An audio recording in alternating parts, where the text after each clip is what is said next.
Good afternoon, everyone. Sorry, I couldn't connect to Teams. Actually, I can connect it, as you see, but it is either I can't hear you or you can't hear me, and it is disconnecting frequently. So while you are making the quiz, I will record this lecture, so we will not lose time. Okay. By the way, I will not do it. I will not record it on Teams because the internet is very slow, and I think it needs more internet. I don't know.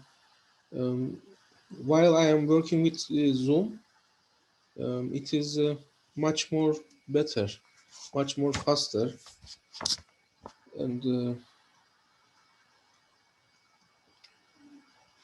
it is better for recording. Okay, let me start.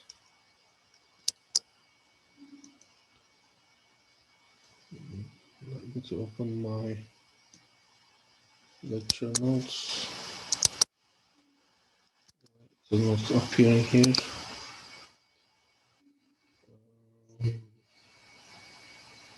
Yes. Okay.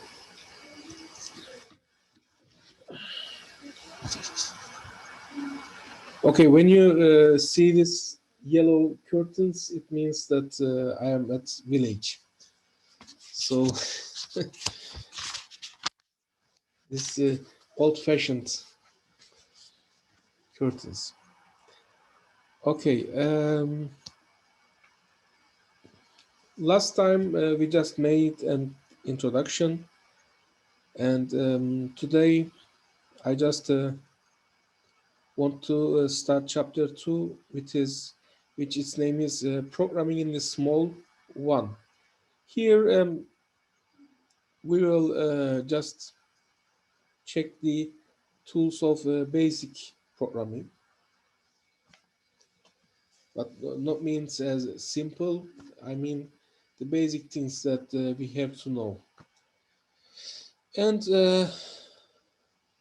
I think next lecture I will start to talk about objects and classes a little bit, just the logic, because Java language is just the kind of language that it is all related with objects and classes.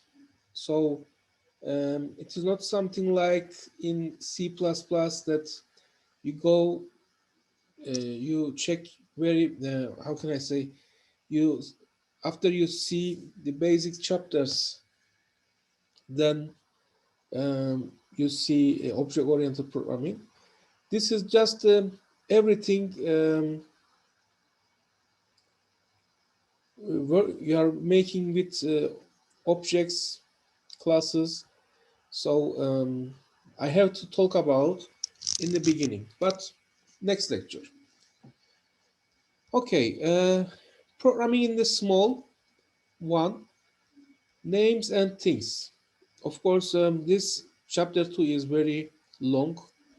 I will not finish it. I will finish it next time. So what is programming in small? Programming in the small. Let's open from here. Okay. Programming in the small means the activity of writing a small program. For example, to write a calculator program is a kind of programming in the small. Or to write a program, how can I say, to calculate your grades in school. It is also a kind of programming in the small. Okay.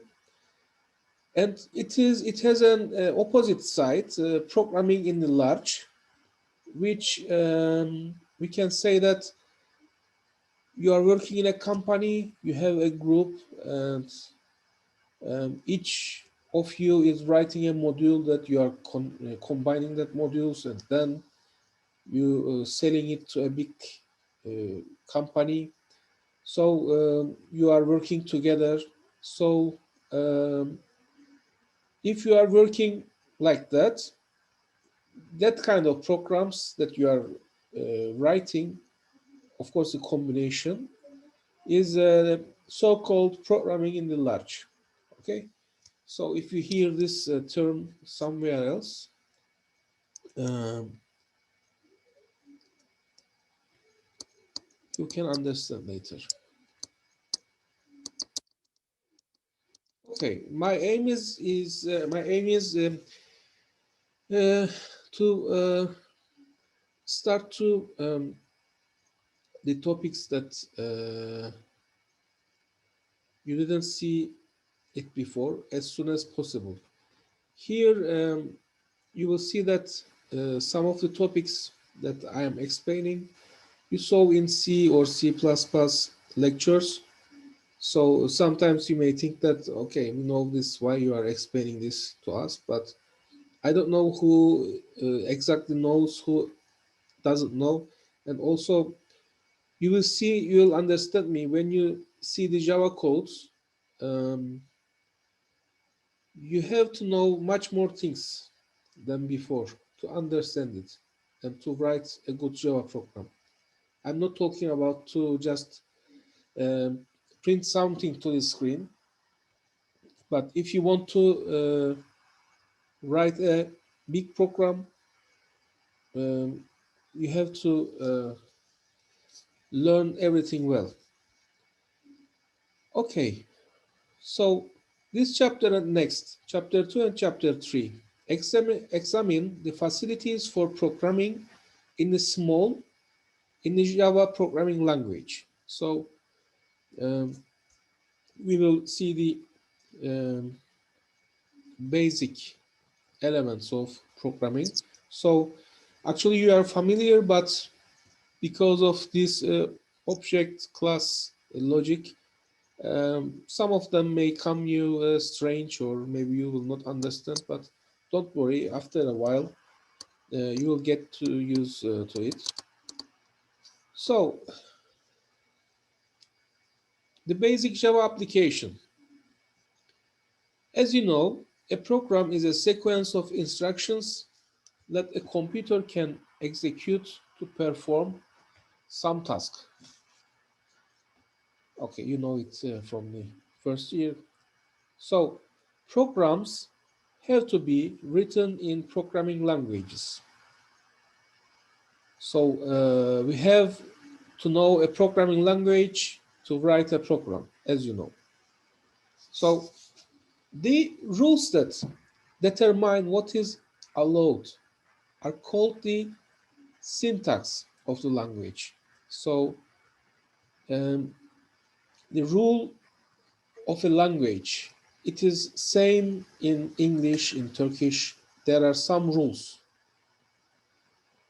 and it is called syntax. Syntax rules specify the basic vocabulary of the language and how programs can be constructed. So this is the syntax. So in programming language, if you have to put a semicolon and you forgot to put it, or if you use a keyword as a variable name, for example, these kind of things are all called syntax errors. Okay, so you just violate the rules.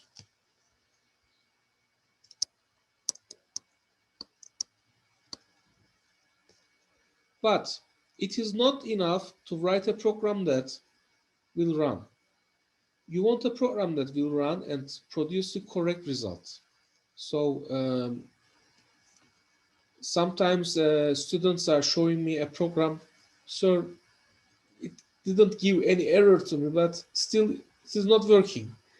Yes, because you have a mistake, but not a syntax mistake, not a syntax error.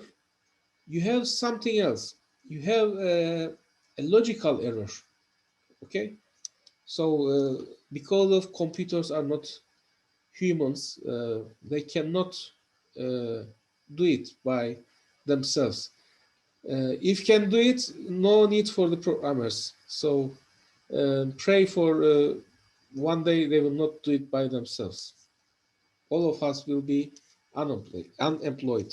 So that is the meaning of the program has to be right. So the meaning of the program is referred to as semantics. So syntax is grammatical rules of a programming language, of course, a normal language, and semantics are actually the logical thing, the meaning we can say.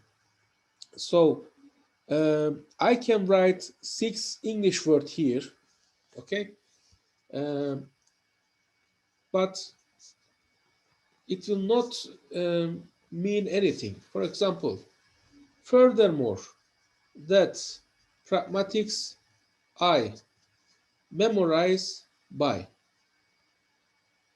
Okay, maybe you feel that your brain is burning because you are trying to understand, because you are thinking that I am trying to say something meaningful, but I just pick 6 words from this text.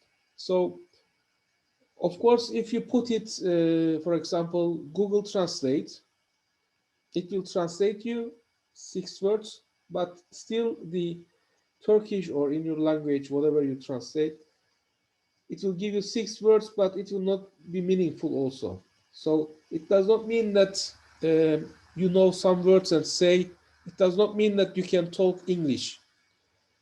So semantic is actually, of course, syntax is important, but semantics is more important because it is the main point that a good programmer uh, have must have. So let me to continue. I talk too much about this topic.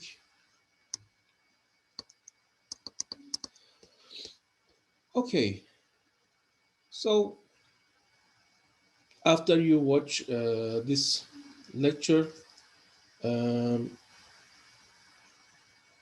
I want you to open, if first of all of you try to install Eclipse. If you have any problem, please tell me. But um, if you can't for now, please open onlinegdb.com or something, this kind of compilers, Java compilers, and write a program or just run a program, see what happens, and then at the end of the lecture, I will give you a task to do it. Very simple task for the beginning. Okay, so we begin our exploration of Java with the problem that has become traditional for such beginnings. So one thing more I have to say, because I want to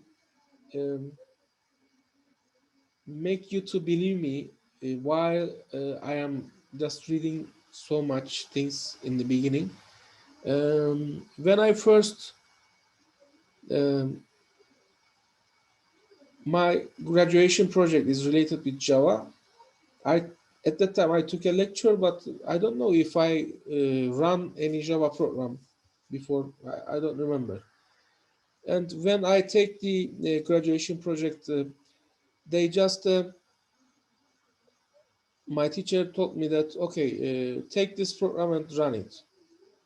And I spent several minutes to run it because I didn't even know that it is always giving mistake, because, and I think at that time I didn't know a lot of things about that. So it took me nearly half an hour to understand what's happening. So sometimes it is good to know some simple things. That's why I am talking too much and explaining these things in the beginning. Okay, just hello world program we will run. So just do it. I think it will be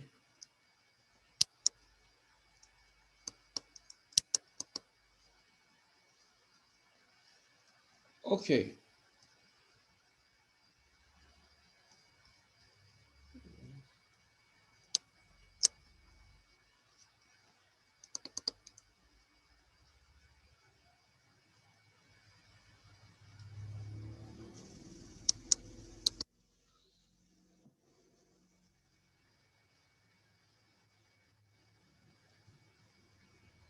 Okay, Java, the program is compiled into Java bytecode, not into machine language. What was that? Um, we have a Java virtual machine. So this code, bytecode, is the code of Java virtual machine. So for Java, you will actually use an interpreter, okay, to execute the Java bytecode. So while you are executing, you are using an interpreter. That's why in the beginning we said Java is using both compiler and interpreter. Okay, here there's a Java program to display the message hello world. Very, very simple. But if you don't familiar with Java language, I think you have several misunderstanding things here.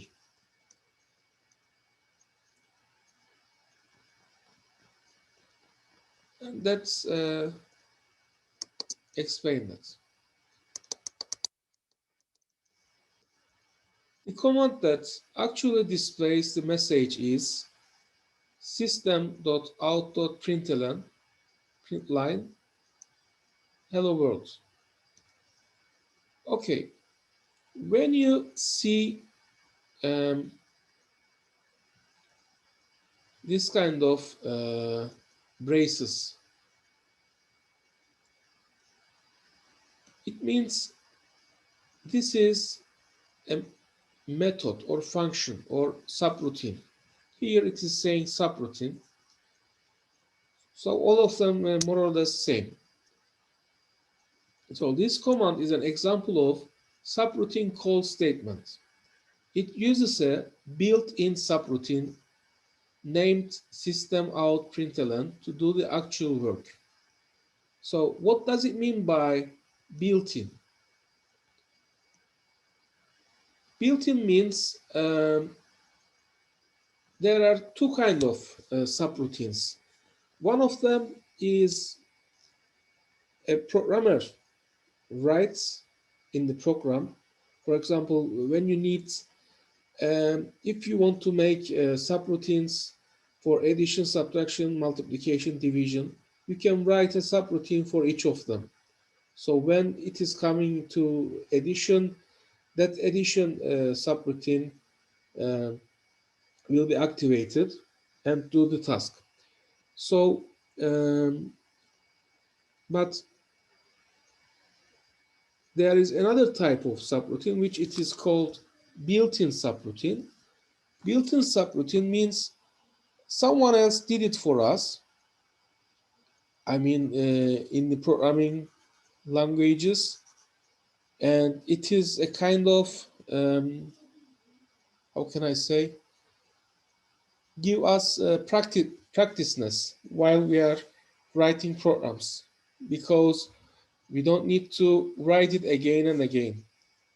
So in the strings, for example, in C and C++, in C,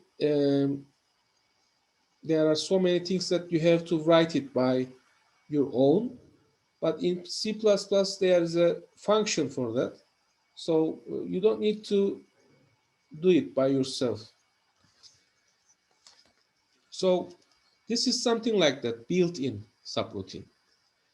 So system out println, this subroutine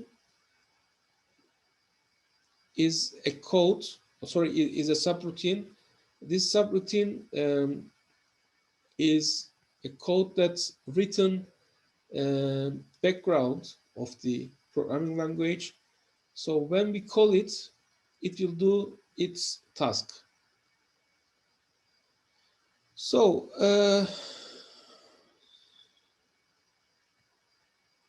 come on.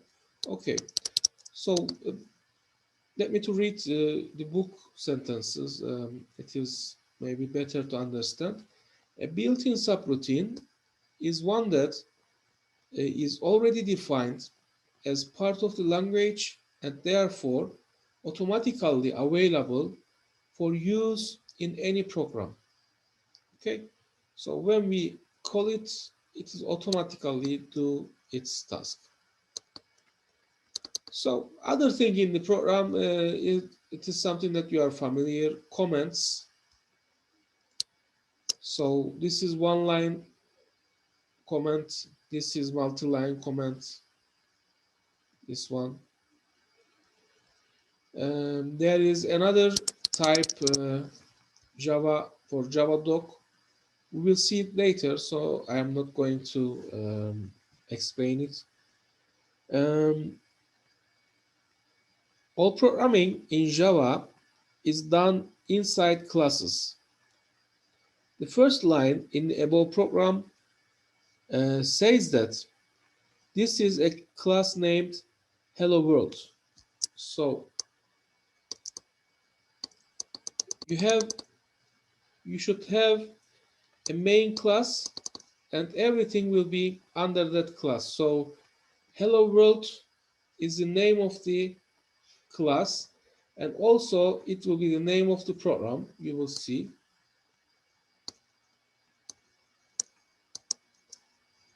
Like that also serves as the name of the program. Okay. Not every class is a program. This is something like philosophical terms, but not every class is a program. A class can be a part of a program, but the main class should be the name of the program. So in order to define a program, a class must include a subroutine named main with a definition that takes the form. So after you create the class, you need to have this subroutine. So each program should have one class, one subroutine. If you remember from C or C++,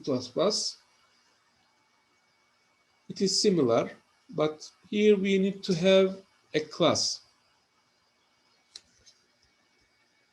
So when you tell the Java interpreter to run the program, the interpret calls this main subroutine. So this is also a subroutine. And the statements that it contains are executed.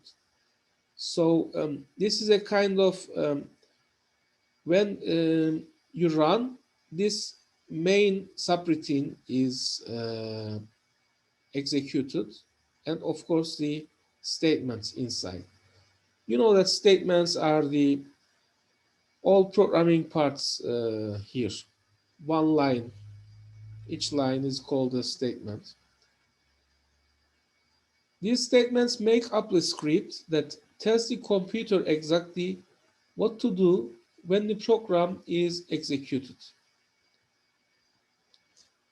So the main routine can call other subroutines that are defined in the same class or even in other class. So it can be inside the the class or outside the class, but it is the main routine that determines how and in what order the other subroutines are used. So main is the main subroutine, in short. Okay, the word public, you know it from C++ course. In the first line of main means that the routine can be called from outside the program. So if it is public, it means that this routine can be called from outside the program. This is essential because the main routine is called by the Java interpreter, which is something external to the program itself. Okay, so I think we will better understand something when we go further. The there are several kind of programming languages.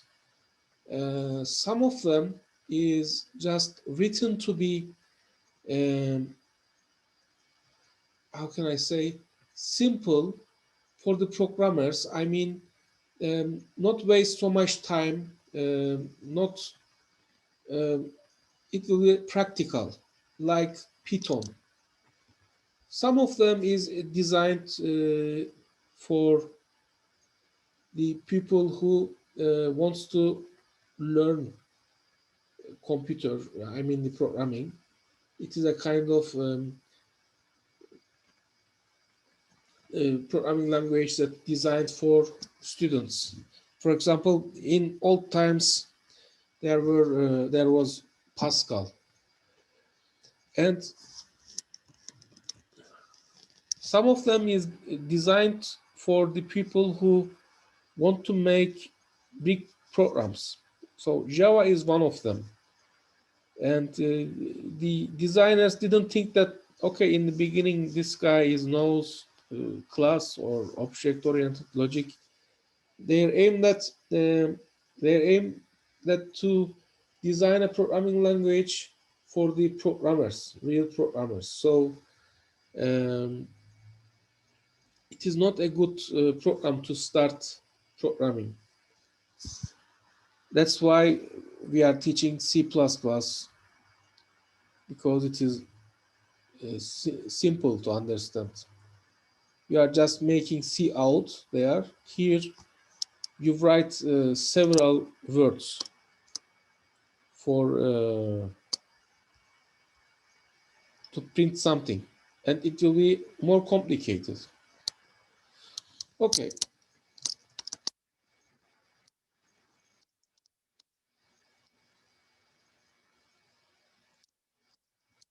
So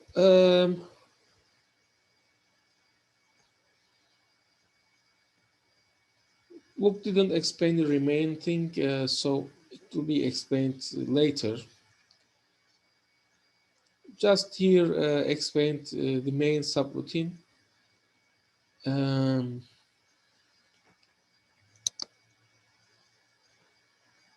So definition of the subroutine, that is the instructions that say what it does, consist of the sequence of statements enclosed between braces. So this is the definition of the subroutine between these braces, as you know. Some of the parts are very close to C, C++, because this is a kind of language that it is based on C and C++, but of course it is written with different logic. Okay, as noted above, a subroutine can't exist by itself. So it has to be part of a class. A program is defined by a public class that takes form.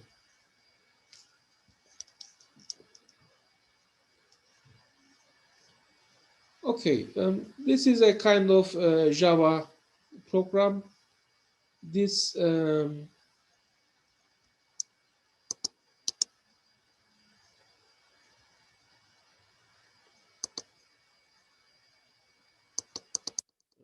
me to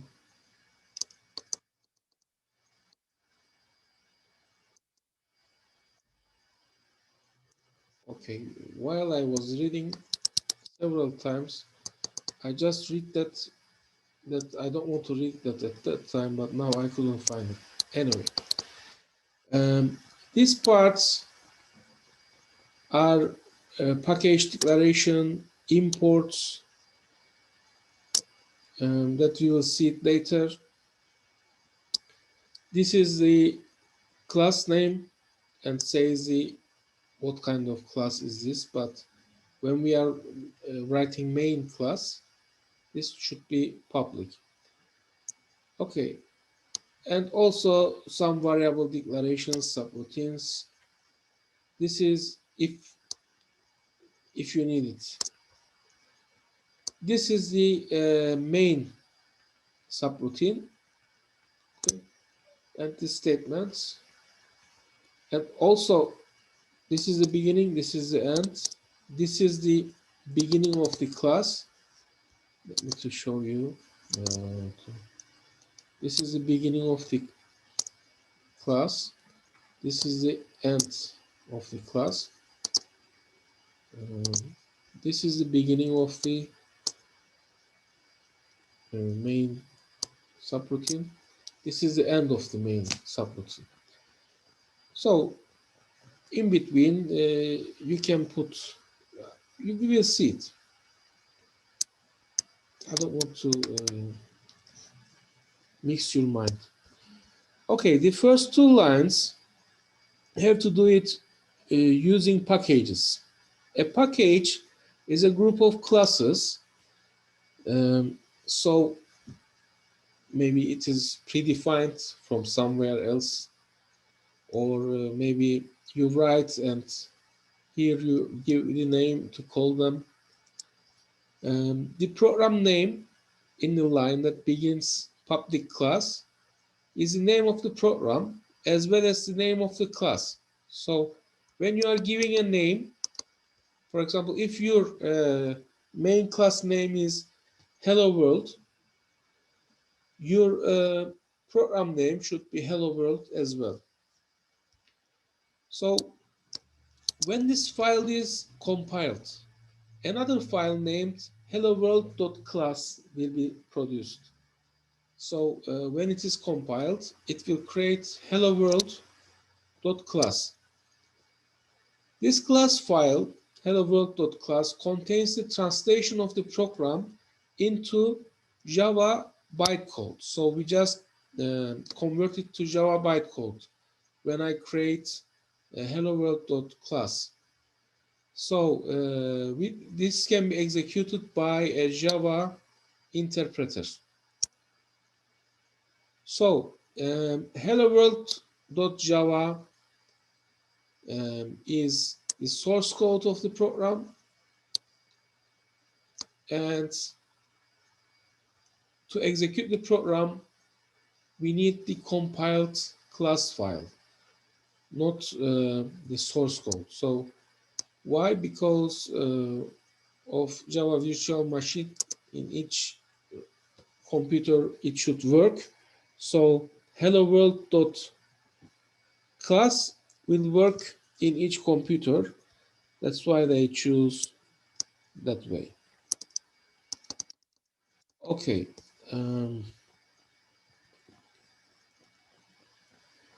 Variables and the primitive types.